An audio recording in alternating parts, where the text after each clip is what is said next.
Hello, everyone. It is our trades, and this is going to be day one of what I'm calling my video diary or video journal. I've decided that rather than making tons of videos about strategy and things like that are kind of all over the place, I'm just going to talk to you about every day that I trade. I need to be keeping a journal, and I already make videos, so why not do a video journal? Why not talk about what I'm doing and some of the thoughts that are going through my head? And some of these thoughts might be useful to you. Probably many of them won't be, but I need to be keeping a journal, so why not keep a video journal? And some of this stuff that I'm going to admit is going to be pretty painful. Um, Before I get into some of my losses and some of the pain, guys, just understand that I am a full time practicing attorney. I'm not going broke anytime soon. I'm certainly not the richest guy out there, but I can afford to blow through some combines, to blow through some accounts. I'm not going broke, so there's that. Um, all right, and that with that also being said, guys, just so you know, when I'm making these video journals, I am not a full time trader. Like I said, I'm an attorney, so I am not a professional day trader. All right, guys. Before we get into it, a couple of quick disclaimers. Trading involves substantial risk of loss, including the loss of your initial capital, any capital you put into the market. By making this video, I'm not offering financial advice, and I'm not advising that you buy, sell, or otherwise dispose of any securities or derivatives products. Do not trade with funds you cannot afford to lose. Trade at your own risk. Also, guys, I'm an affiliate of Apex Trader Funding. Again, that's Apex Trader Funding. It's one of the big prop firms out there. If you want to get the best discount that Apex has running and you want to support this channel, use coupon code RTRADES. That's RTRADES, all one word. R as in Romeo Trades, one word, in that coupon section, and I will earn a recurring commission on the lifetime of your account. And I would really appreciate that, guys. I'm not here to lie to you. Obviously, I'm promoting a prop firm affiliate for the purpose of making a commission. I'm not gonna lie. I'm not gonna lie about that. Okay. With that being said, I'm currently trading one account. Okay, I'm trading a Top Step 150K express funded account. I'm not trading live at the moment. So one thing in this video journal that I want to talk about is transitioning away from trading live micro futures to back to trading prop firms. And the reason that I've done that is just getting too expensive for the losses on the micro futures. I've climbed out of debt. I have a loan that I paid off. I really wanted to give it a shot on my own micro futures account. Unfortunately, I've just not been able to find that success to trade my own brokerage account. That being said, I haven't closed out my account or anything. I'm just taking the money out. So I'm focusing on trading 100% prop firms right now, and the prop firm that I'm currently trading with is Top Step. I have thought I've been trading Apex. I traded Tradeify. I did buy a Tradeify 150K straight to funded account with a 40% discount, so that came out to about $437. I was up on the first day and then I blew it, so that was about $450 down the drain. I then purchased a Tradeify 150K advanced account, blew that, and that was about $100 or $90 with the coupon. At that point, I decided, I can't really afford to keep trying to run multiple prop firms at the same time. I think I might be the recipient of like a giveaway or something. If I get a free account given to me, I will obviously try and trade it. Um, but I cannot. One thing I have to admit in this video journal is that uh, I've got to stop burning through so much freaking money. Just can't. I cannot. I mean, I make plenty of money, really, I do. But and I work a lot. But blowing through so much money trading is not a very responsible thing to do. So I have to be more responsible. It's kind of painful for me to say that. Um, I'm never going to quit trading. This is one thing that I've come to learn is that even if I never make a dime trading, I know I'm always going to be trying. So there's no point in ever stopping. But I have to bring it under control, basically, which is meaning that I can only trade one prop firm at a time unless I'm given or some way come into free access for another account, like a free roll, whatever. I'll do that. But as it stands right now, I've got to just trade one account, and I'm not going to trade my live brokerage account until I'm in a better financial position to do so. This is not to, trading costs a lot of money. I've lost a lot of money. So uh, there's that. So I'm moving away from my live brokerage account and moving into just trading prop firms. I was initially trading Apex, Top Step, and Tradeify. I blew the Apex account. I did pass an Apex 300K performance account. I blew that during the volatility. So I blew the Apex account. I blew the Tradeify, 2 accounts on Tradeify, and I've reset this Top Step one a couple of times. So you can see how the costs kind of add up. And so at this point, it's kind of like, well, I don't work just to lose all of my money. So there you go. I've got to slow down. I have to focus on not losing so much money. I've seen stories of folks losing hundreds of thousands of dollars, tens of thousands of dollars. I'm in the tens. I'll just tell you that. I'm in the tens. But recently, it's only a couple of grand. So I'm happy if I have, $5,000-$6,000 in losses for a year and they're all prop firms. I'm fine with that. That's just an expense that I'm okay with. But once it gets over like 10,000 in losses, that's getting too much. So I have to trade one prop firm at a time, and I have to trade one account at a time. And then also with that in mind, I have gone over to my prop firm or to my watch list here, and I have changed out all of the minis for micros. And the market has been so volatile that there's a reason I've been blowing prop firm accounts. It's because I've been trying to trade minis, and the minis are too large. I would say that I win anywhere between 50 to 60% of my trades. Although that number, it's close to random. It's close to half and half. I win more days than I lose, and I think that I have a pretty good understanding of trading, but it's just a very difficult endeavor. It's a very difficult endeavor. So I've moved over to Top Step for now. That's just the account that I was left with. It's a 150K evaluation account. I'm only trading that right now unless I think I might be the recipient of a giveaway this Friday. I think. I don't know if Dr. Tip watches my videos, but if he does, I will obviously trade on Tradeify if I'm given an account. The Tradeify straight to funded accounts with a discount are about $450. That is too expensive. So if I go back to trading Tradeify, it's going to be on an advanced account because I cannot afford that $450 and then blowing it and buying another $450. Like I could afford $450 the first time, but knowing that I'm probably going to fail, that's a lot of money. I probably have to try 3 or 4 times before I get to a payout, and that's like $1,600. That's going to be too much. So if I go back to Tradeify, it's got to be with the advanced account with a coupon code, because otherwise that $450 on the straight to funded is too expensive. Apex is cheaper than Top Step. So Apex, the 300K account is only $90. But the thing about Apex is that it's a 20,000. They got a lot of rules on Apex, and it's 8 days to a payout.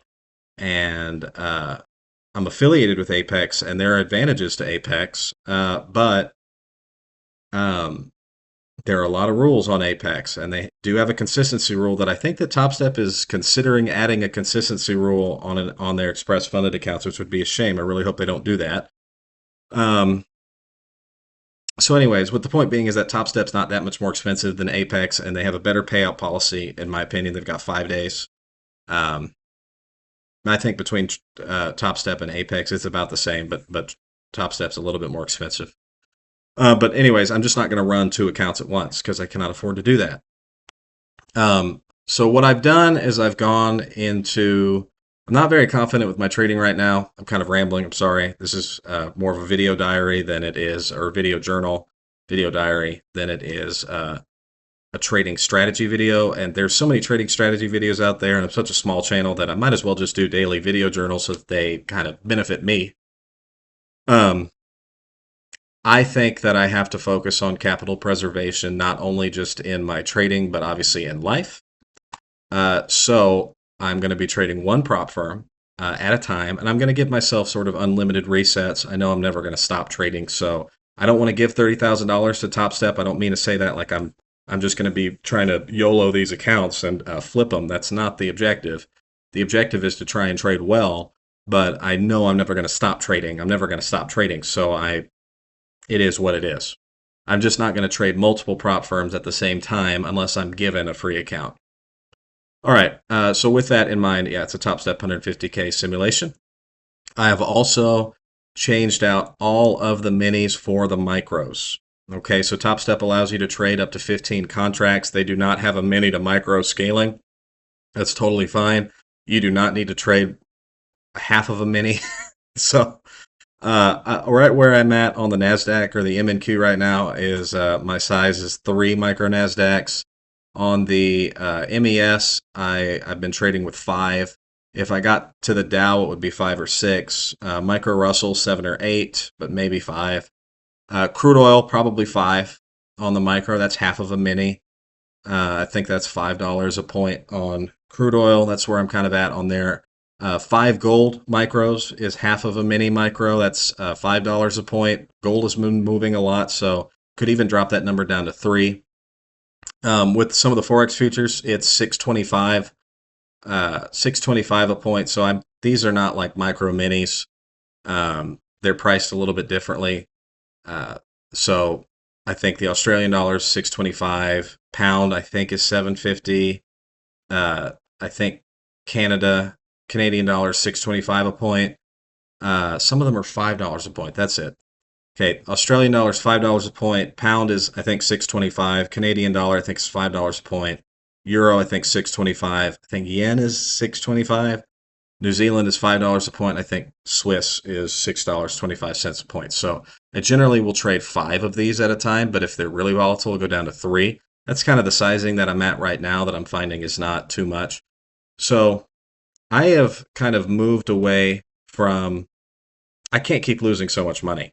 Right. I know I can't afford to do that, even with making good money in my professions, but even making good money, I cannot afford to keep throwing money away. So I've moved from a live account to a prop firm account. I've moved from trading 3 prop firm accounts to 1 prop firm account. And I've moved from trading minis to micros.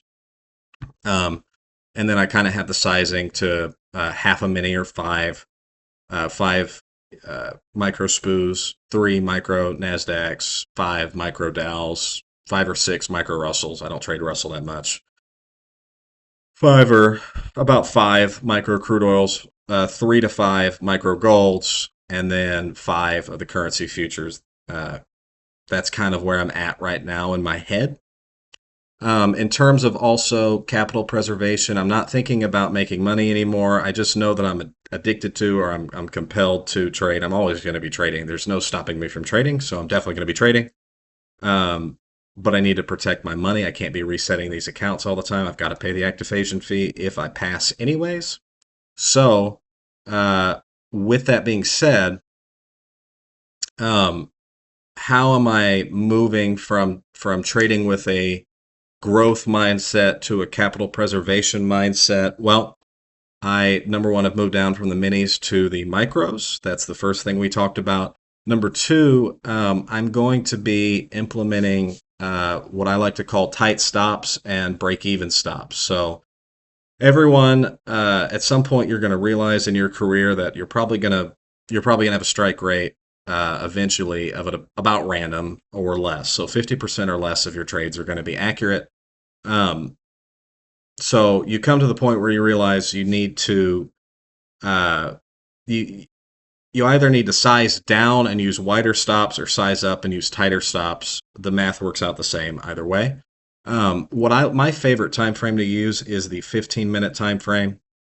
So I'm kind of in a capital preservation, kind of in a scared mode right now. I'm not too confident with my trading.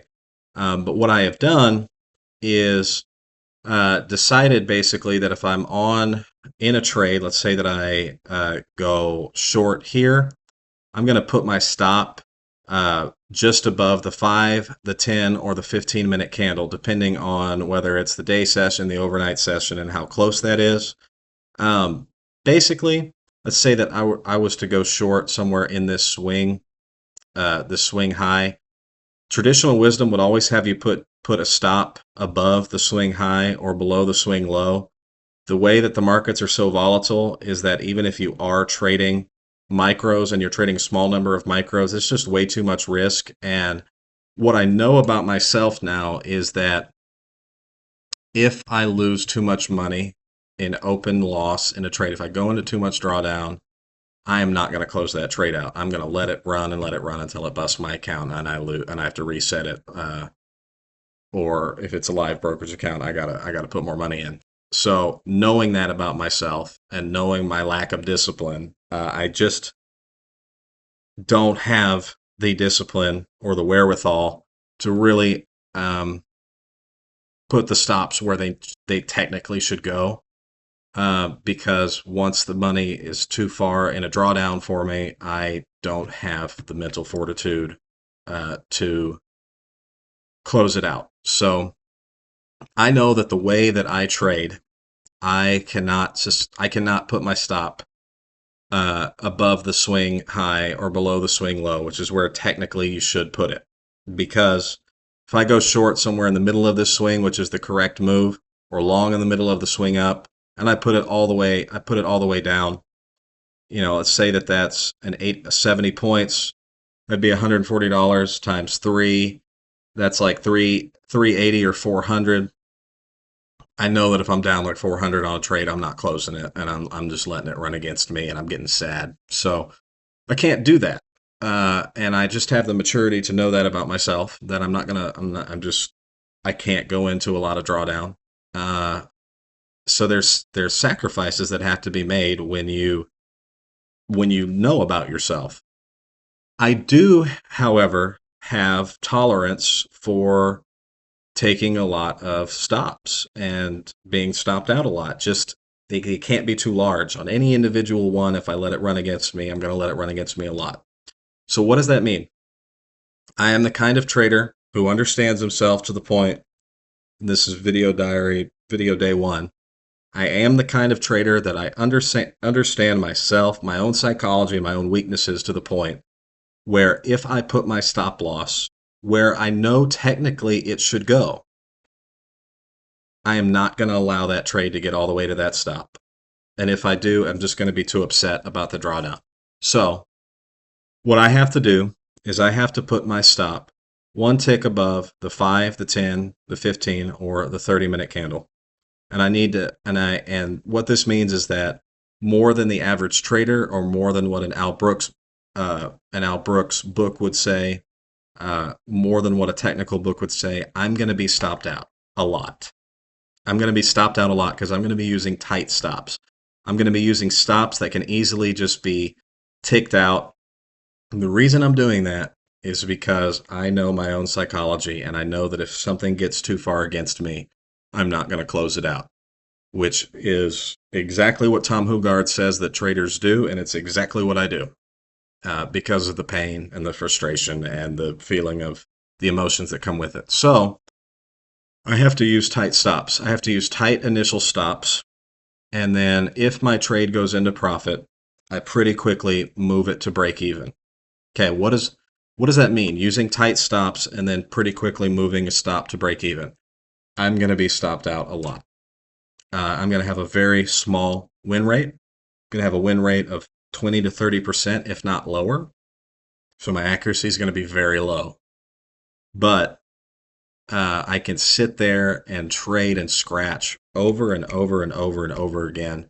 And I've actually been able to do that before and not be too frustrated. There are times, obviously, where if you use tight stops like I'm intending on doing and have done before, you're going to be stopped out, and then the market's going to move in the direction that you originally intended. And that's going to happen more often to me than someone else.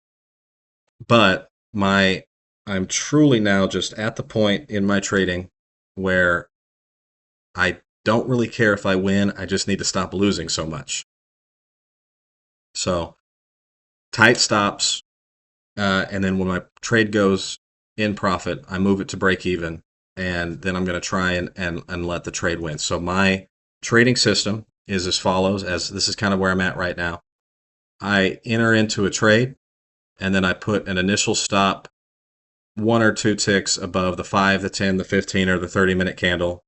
During the day session, this is probably going to be the 15 or the 10-minute candle, or even the 5-minute candle. During the overnight session, this might be the 30-minute candle, kind of depending on the range, the volatility, but no higher than the 30-minute candle in any event.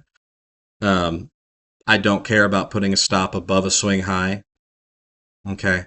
I don't care about putting a stop below a swing low, which is where it technically should go. I know that I don't have the mental fortitude to actually carry out that intention, so there's no point in me even placing the order there because I'm going to move it, I'm going to delete it, I'm going to do something to mess with it. So there's really no point in me pretending anymore like I can do that.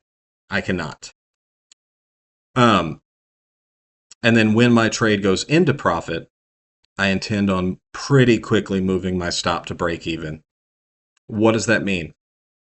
It means that I have to go for about a 20% win rate, 1 in 5, and go for large winners when they happen. This is kind of a Tom Hugard style of trading. He talks about it in The Best Loser Wins. This is difficult. It's frustrating because there's no trade-offs. There are trade-offs in trading, but there's no avoiding losses.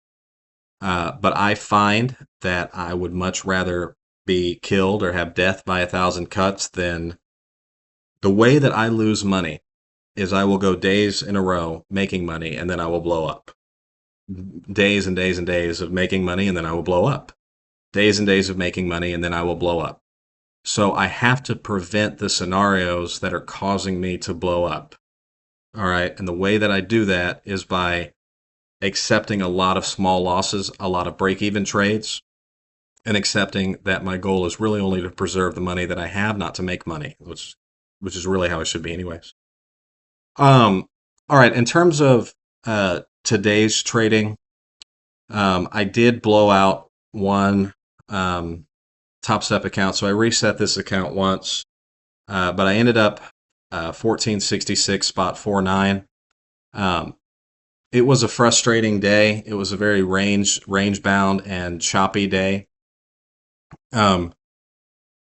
What I remember, I traded the micro ES, I traded the micro NASDAQ, I tried to trade the Dow as well. I also traded a little bit of micro gold. When gold took its initial plunge in the regular trading hour session, I did have this short, but I did not let it go all the way down, which was kind of a mistake.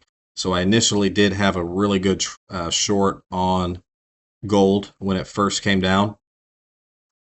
Again, that was just me being scared of being stopped out break even. I've got to stop being, I understand the strategy that I'm going in, that I'm going to be stopped out a lot. I'm using tight stops and I'm using break even stops. What does that mean? Well, that means I'm going to be stopped out a lot.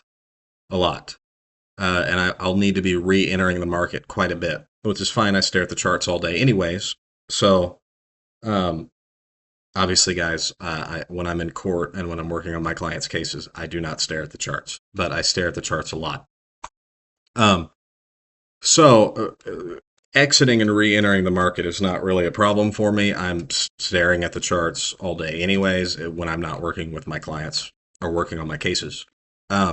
So this is really something where if I got stopped out on this candle at 0930, which is the opening candle, I should have been right back into the short. I was tracking this idea on gold all day, and I did, in fact, take part of it.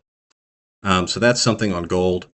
The micro Dow, I tried to trade the Dow a little bit today during the regular trading hour session. There was news on United Healthcare. So the Dow traded a little bit differently than our other stock indices because United Healthcare is an individual stock that's very heavily weighted in the Dow Jones, or in the 30 that go into the Dow Jones. So that's why the YM looks a little bit different than the NQ and the SPOOs. This there were a lot of overlapping candles in all markets today, which would be expected going into a holiday weekend. Um, Definitely, should expect that sort of behavior. So I did try to get long here, and the idea was correct, but I obviously, this with my current thinking, this was very difficult. The Nasdaq. Talk a little bit about the Nasdaq. I really thought that the Nasdaq, kind of the idea that I was tracking all day today, that did not happen because we're going into a holiday weekend. I really thought that we're going to come back up and visit the new day opening gap between Tuesday and Wednesday's trading. That's kind of the idea that I had been tracking all day. And then President Trump came out with some comments that kind of made the market scared. It doesn't surprise me that the market was mostly range bound today. You can see in the darker shaded, we had a run up in the overnight session. Um, One other thing I want to talk about, and I'm kind of rambling again, I'm sorry. This is the way that I'm planning on making video journals now. Every day that I trade, I want to make video journals, talk about what my thinking was, talk about where I'm currently at. That's what I want to do. So I have been trying to kind of go back to my roots with ICT trading, and there are some concepts in ICT trading that I find have a lot of value, and one of them is order blocks. So, and also talking about gaps in the market. I've also been kind of leaning a little bit back into volume profile stuff.